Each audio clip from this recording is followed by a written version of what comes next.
घर के कुछ एरियाज़ एंड एक्सेसरीज़ ऐसी होती हैं जिनको हम ओकेजनली क्लीन करते हैं और जब करते हैं तो पूरी तवज्जो और एनर्जी कंज्यूमिंग बन जाते हैं अगर कुछ DIY easy but practical home hacks follow ना किए जाएं। तो आज की वीडियो में घर के उन जगहों की क्लीनिंग के ईजी मेथड शेयर कर रही हूँ जिनको बहुत सारी क्वेरीज मुझे रिसीव हुई थी। So let's get started. अस्सलाम वालेकुम एवरीवन, वेलकम टू उमेनिया ATF। I hope you all are doing great in your lifes. Sometimes घर के कुछ कॉर्नर्स हैवी अप्लायंसेज या फिर फर्नीचर के पड़े होने की वजह से निगलेक्ट हो जाते हैं और इनके नीचे के फ्लोर या फिर स्कर्टिन यानी कि फ्लोर बॉर्डर्स की सफाई करना थोड़ा मुश्किल और पेंडिंग हो जाता है जब तक कि कोई हेल्पर साथ ना हो। तो बस आज मैंने स्कर्टिन साफ़ करनी थी, उसके लिए थोड़ा हार्पिक डाला, 2 स्पून बेकिंग सोडा डाला और थोड़ा सा डिश वॉशिंग लिक्विड बनाकर ये ज़बरदस्त किस्म का DIY फोम रेडी कर लिया। इसने इतना ज़बरदस्त क्लीन कर देना ना फ्लोर को। ये देखें ज़रा, कुछ इस तरह की हालत हुई पड़ी थी क्योंकि ये हैवी कैबिनेट के पड़े होने की वजह से कुछ एक हेल्पर मेरे पास नहीं थी या घर के जेंट्स ये काम कर रहे होते हैं, तो इस वजह से ये एरिया निगलेक्ट हुआ पड़ा था। तो सबसे पहले तो उसको ब्रूम से मैंने सारा उसका जो था ऊपर का गन वो क्लियर कर लिया, फिर ये फोम अप्लाई किया मैंने ये बस ये कपड़े धोने वाले ब्रश से। तो ये देखें सारा गन जो है वो उगल गया है। ये इसकी स्कर्टिन और इसका बॉर्डर भी अच्छे से इसी ब्रश के साथ मैं साफ़ कर दूंगी तो बिल्कुल विद इन नो टाइम आपको बिल्कुल भी एफर्ट नहीं करनी पड़ेगी। और ये देख लें कि ये डर्ट बिल्कुल जो है ना इसका सारा उगल गया, बाहर आ गया, क्योंकि हार्पिक और ये जो सोडा होता है ना इनके आपस के केमिकल रिएक्शन से ना एक बड़ा ज़बरदस्त क्लीनर रेडी हो जाता है। तो ये कॉर्नर भी और स्कर्टिन एरिया भी आप देख सकते हैं कि जहाँ पर इतनी डर्ट और मैल जमा हो जाता है ना, ऑयल या ग्रीस के भी कभी कभी दाग होते हैं। और साथ ये स्विच भी पड़ा हुआ था तो इसको भी मैंने कहा साथ ही मैं साफ़ कर दूँ। तो बस टूथब्रश की हेल्प से यहाँ पर भी मैंने इसको ऑफ़ करके ना तो अप्लाई कर दिया। और अब ये साफ़ टॉवल मटीरियल का मैंने कपड़ा लिया, उसको मैं सोक करके अच्छे से उसको मैंने निचोड़ के तो उसके साथ ही मैंने साफ़ किया। अब इस एरिया को आप चेक कर सकते हैं कि बिल्कुल किसी किस्म की कोई भी इसके ऊपर दाग नहीं है।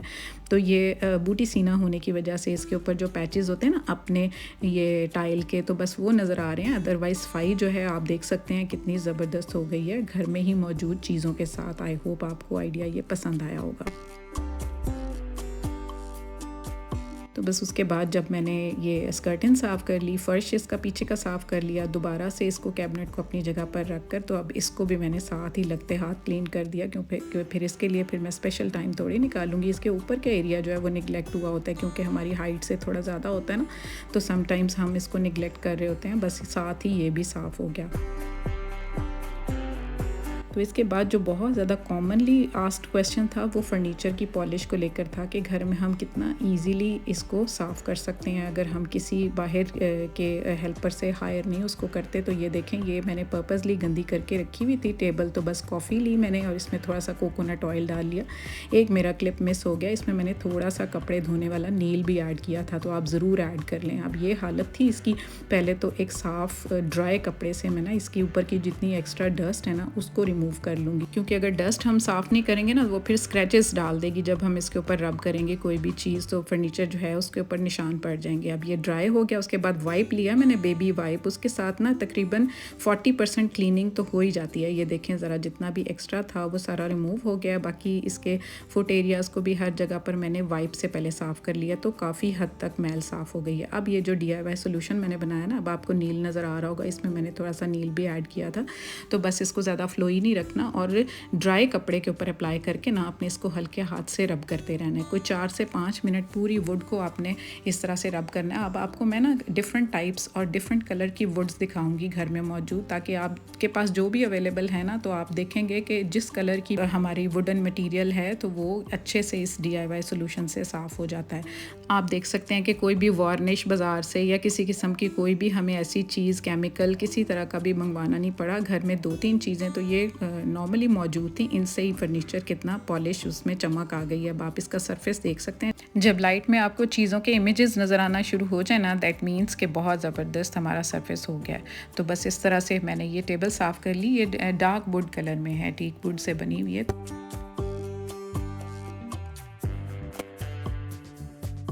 अब ये इम्पोर्टेड ब्लैक कलर में ना डाइनिंग टेबल की चेयर्स हैं, ब्लैक हैं, ऊपर ग्रूव्स भी बने हुए हैं। तो बस यही सोल्यूशन मैं इस ब्लैक कलर पर भी अप्लाई करूँगी और आपको दिखाऊंगी कि इसमें भी कितनी ज़बरदस्त इसकी चमक रिस्टोर हो जाती है। और वक्त के साथ साथ ब्लैक कलर के ऊपर आपको पता है डस्ट कितनी एक्यूमुलेट हो जाती है। तो बस ये जहाँ जहाँ ग्रूव्स हैं ना वहाँ पर टूथब्रश की हेल्प से मैंने इसको साफ़ कर लिया।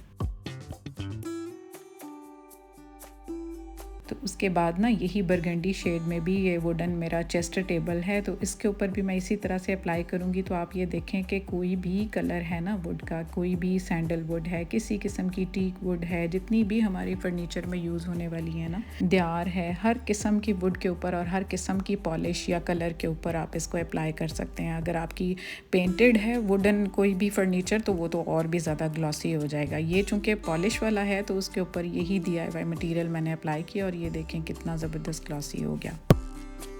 अब घर के जितने भी हमारे फ़ोटो फ्रेम्स हैं ना, ये भी इम्पोर्टेड ही हैं, चाइना से इम्पोर्ट किए हुए। इसकी भी वुड बहुत ज़बरदस्त टेक्सचर की है और इसका कलर भी बहुत ज़बरदस्त है। तो उसके ऊपर भी इसी तरह से मैं ना इसी सोल्यूशन को अप्लाई कर देती हूँ। तो हर किस्म के फ़ोटो फ्रेम्स और जितने भी हमारे घर में कोई भी वुडन पड़े होते हैं ना, वो सारे इससे ज़बरदस्त साफ़ हो जाते हैं और एक ग्लॉस सा आ जाता है।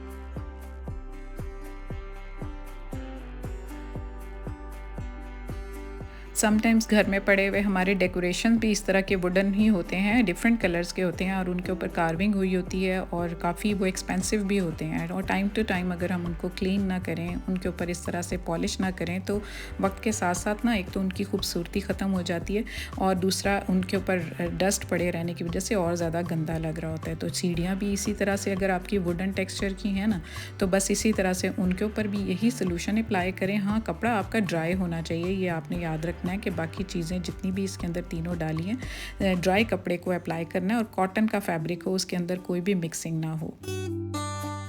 अब आती है एक बहुत ही इम्पॉर्टेंट हमारे घर का जो एक्सेसरी है, किचन एक्सेसरी, हाँ जी, तवा है। तो तवा भी वक्त के साथ साथ इस तरह से ना उसके ऊपर स्ट्रक्चर इस तरह से, अगर ये मेरा कास्ट आयरन का है तो बिल्कुल इसकी हालत इस तरह हुई पड़ी थी। एक वीडियो में किसी ने मुझे बोला भी पराठे बनाते वक्त कि आप अपना तवा तो साफ़ कर लें।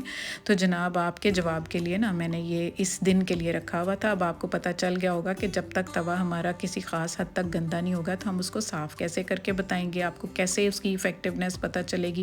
तो बस अच्छे से 30 मिनट्स के उसको मैंने उल्टा करके उसको आग पर मैंने सेक लिया अच्छे से, ताकि ये जो ऊपर की जो कोटिंग है ना आराम से, ये फिर स्क्रैपर की हेल्प से ना मैंने उसको जब वो 30 मिनट्स के लिए बिल्कुल हॉट हो गया ना, तो ये ऊपर की जो लेयर थी उसकी मैंने आराम से रिमूव कर ली। तो ये देखें इस तरह से ये कुछ ये बिल्कुल ना जैसे ब्लैक हमारी वो होती है ना बर्तन धोने वाली मिसवाक टाइप, वो इस तरह की हो गई है। तो बस ये इस तरह करके उतर जाएगा। तकरीबन 70% तो इस तरह से ही साफ़ हो जाएगा, क्योंकि आपको नज़र आ रहा होगा कि जो उसका बना हुआ था ना स्ट्रक्चर, ऊपर ये सेंटर में सर्कुलर एरिया वो नज़र आ रहा है। लेकिन उसको मज़ीद अब हम 100% साफ़ करने के लिए उसके ऊपर बेकिंग सोडा, थोड़ा सा ब्लैक ऑयल जिसको सल्फोनिक एसिड बोलते हैं ना, जो हम बाज़ार से सर्फ बनाने के लिए, डिटर्जेंट बनाने के लिए यूज़ करते हैं, तो बस हाथ पर चढ़ाए ग्लव्स और उसके ऊपर ना इस तरह से जो हमारा बॉडी स्क्रबर होता है ना स्टोन का बना हुआ, तो उसका कोर्स जो सरफेस होता है वो बहुत हेल्प आउट करता है इसको अच्छे से क्लीन करने में। लास्ट में अब हम देखते हैं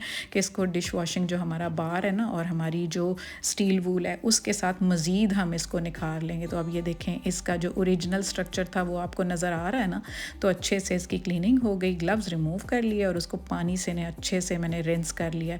बाहर गैराज में बैठकर मैंने ये किया, अंदर किचन में तो आजकल इतनी गर्मी थी कि ये सारा पॉसिबल नहीं था, किचन बहुत ज़्यादा हॉट हो जाना था। तो मैंने बाहर गैराज में आराम से पानी को एंजॉय भी किया, ठंडे पानी को, और इसको साफ़ भी कर लिया।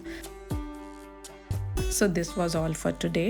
I hope you will like this cleaning methods और मुझे कमेंट करके ज़रूर बताइएगा कि कौन सा आइडिया आपको अच्छा लगा। New viewers do subscribe my channel and press the bell icon. और हाँ, वीडियो को लाइक और शेयर ज़रूर करें, कमेंट बिल्कुल करना ना भूलें। Stay fit, stay healthy, take good care of your self and your family.